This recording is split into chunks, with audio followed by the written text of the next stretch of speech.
Hey everybody, welcome to another episode of Have You Played, where I'm going to show you some spoiler-free gameplay from a selection of older games and give you my thoughts on them. In this video I'm playing Minecraft, the best-selling video game of all time, which released in 2011 and has reached levels of success that absolutely no one could have predicted when it first came out. Statistically speaking, you've probably played Minecraft already. As of 2025, over 300 million copies of the game have been sold across nearly every possible platform, and it's estimated that there are around 170 million active players in the game each month. Over the years, the game has gone through a lot of updates and has been utilized in ways that not many people could have anticipated, so let's just talk about it.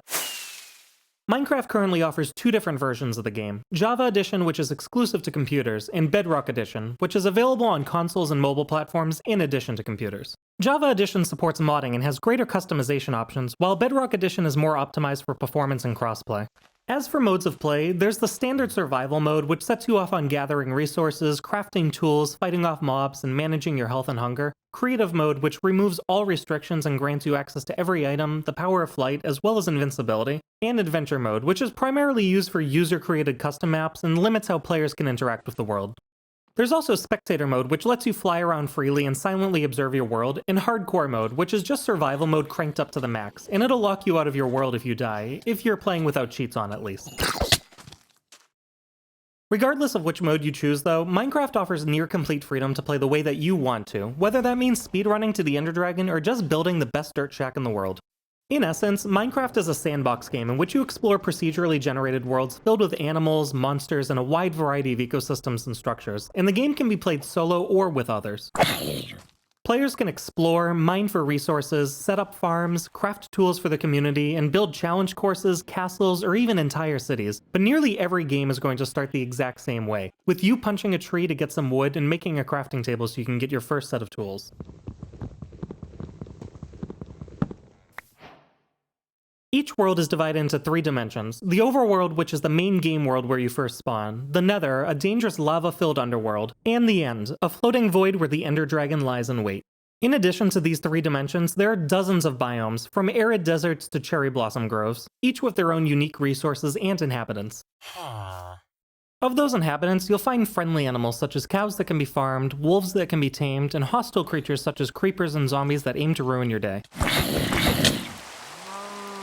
Hostile mobs can also be disabled by changing the difficulty to peaceful, or if you'd like a challenge, you can crank things up to hard and spawn in mobs that have armor or special abilities. Health and hunger are tied together in survival and hardcore modes as well, so maintaining a steady source of food is important, but the most important aspect of Minecraft is crafting, as many items can only be obtained this way. Crafting in earlier versions of Minecraft was definitely a bit trickier to get the hang of, since some of the recipes weren't super obvious and many players had to rely on online guides such as the Minecraft Wiki. However, Minecraft now has an in-game recipe book showing you all of the things you can create using items you've gotten before. And this has made the game much more user-friendly, which is especially helpful given the sheer number of items available in the game today. One of the biggest reasons Minecraft has continued to stay relevant is because of how many updates it's gotten over the years, and because of how impactful some of those updates have been. With two of the most notable ones being the Caves and Cliffs update, which completely overhauled world generation, and the Nether update, which transformed the Nether from a barren wasteland into a full-on survival experience. There have also been combat changes, new redstone mechanics, and even entire cities and chambers that have been added to the game, and a good majority of the updates have been well received by the general player base. But as with nearly any game, some of them have been met with a bit of pushback as well. The combat update, for example, introduced new weapon types, the elytra, and reworked the Ender Dragon. However, it also introduced attack cooldowns, which many players were divided on as it slowed down combat, especially for those who played in PvP servers. Some of the other controversial additions to the game included horses due to their clunky controls, the Caves and Cliffs update because of how much more complex mining became for veteran players, and of course, the inclusion of phantoms, which are pretty much hated by all players.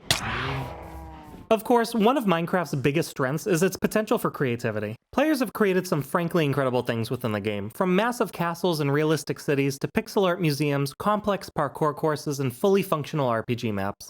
Some of these builds even have use in the real world, including the Uncensored Library, which houses censored journalism from around the world, educational projects created by NASA to foster education in science and engineering, as well as multiple collaborations between Minecraft and BBC Earth to educate and raise awareness of wildlife, ecosystems, and environmental conservation. No matter what's been built though, it's hard to deny that players have displayed some incredible creativity, engineering, and passion with these builds, and at the base level, you're able to do the same if you put your mind to it. Modding has also become a massive part of Minecraft, though it works slightly differently between Java and Bedrock. While Java players have full access to the majority of mods, Bedrock players are limited to Minecraft add-ons, which don't offer nearly as much flexibility. Still, popular mods across both versions include performance enhancements, updated biomes, quality of life improvements, and even magic-based additions. Skins and resource packs can also drastically change how the game looks, ranging from being able to make yourself look like Shrek to adjusting the game's visuals to the point where it can start to look realistic. Of course, then there's the Minecraft Marketplace, which has been a controversial feature since it released because it encourages Bedrock players to pay real-world money for skins, resource packs, add-ons, and custom worlds that Java players can typically download for free from community websites or individual content creators. In the absence of spoken dialogue, Minecraft's sound design becomes a key tool for conveying information to players, as well as enhancing the atmosphere. The distinct sounds of walking on sand, dirt, or even glass can help players orient themselves within the world, while the occasional echo of a cave or the faint hiss of a creeper sneaking up on you can heighten tension. Additionally, Minecraft's soundtrack, which was composed by C418, is simple yet deeply atmospheric and relaxing. Outside of the jukebox music discs, the tracks remain subtle, seamlessly blending with the gameplay experience using minimalist melodies, ambient sounds, and light piano. And they often enhance moments such as diving through a coral reef, boating across a frozen tundra, or just walking around your base. Now, while Minecraft runs well on most platforms, performance can vary depending on which version you play and how you're playing. Despite the game's simple, blocky graphics, Java Edition can sometimes be poorly optimized and may require a stronger computer to run smoothly, especially when mods or texture packs are being used. On the other side, Bedrock Edition is generally more stable, but still suffers from the occasional bug, and across both editions, some of the more common bugs and glitches can include mobs disappearing or clipping through walls, chunks struggling to load in, and the occasional game crash, though most of the more major bugs have been patched over time as players discover them.